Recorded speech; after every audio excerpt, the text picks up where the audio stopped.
Hello everyone, today we're going to talk about topography and time zones in truck dispatching.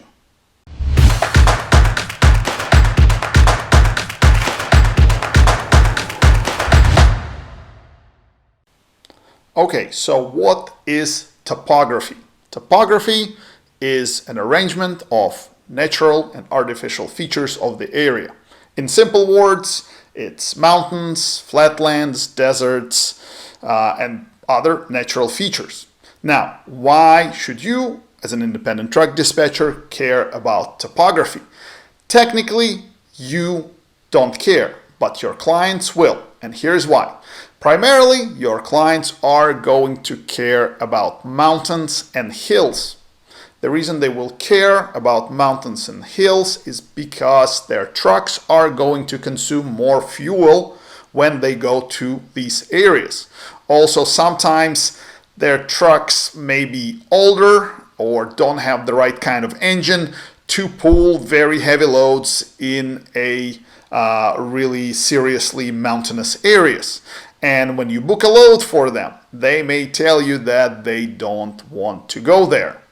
So this is something you may need to consider when you're going to be booking a load, and let's say it goes to West Virginia and it seems like it's paying well, but your client may still decline it because once they're taking into consideration the amount of money they will have to spend on the fuel, it just will not appear as such a great deal.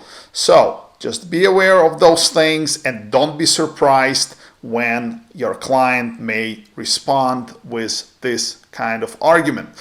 Ideally, you want to keep your trucks in the flat areas. For example, everyone loves southeast, heading from Georgia to Texas. It's fairly flat, it's not too congested, there are no tolls. Everyone loves this kind of setup.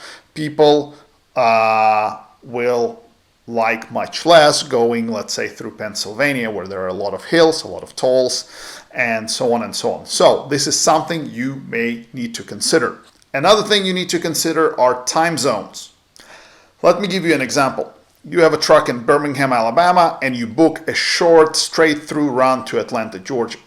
It's about 150 miles, and let's say the condition of the load are that you have to pick up at 9 in the morning and deliver it by 3 in the afternoon. So your client arrives in Birmingham at 9. We will make an assumption he gets loaded within 2 hours and departs at 11. It's about 3 hours of transit, and he should arrive in Atlanta by 2 p.m. This way, there is still an hour left before the facility will close, so your client can deliver and move on to the next load. Well, the thing is, as your client will travel from Central Time Zone to Eastern Time Zone, the time will change. And when he will arrive technically at 2 p.m. in Atlanta, it will be already 3 p.m. and more than likely that facility will close and your client will not deliver the same day and will have to redeliver some other time, which may screw up entire pre-plan for this truck. This will not make your client happy, it will not make you happy, it will not make broker happy. Now, I understand this is a very specific situation, but you need to be aware of the time zone change because the delivery times on the rate confirmation will be shown at the local time. Now, when your client is going to move a load, let's say from North Carolina to California, they're going to cross 4 time zones. But since it's going to be done through a prolonged period of time, it will be done gradually, and it is unlikely that they will get into trouble here. But with the short runs between with the short runs where you are pressed for time or your client is being pressed for time, you definitely need to be aware of this factor. And with all that being said, we are going to wrap up this video and I will see you next time.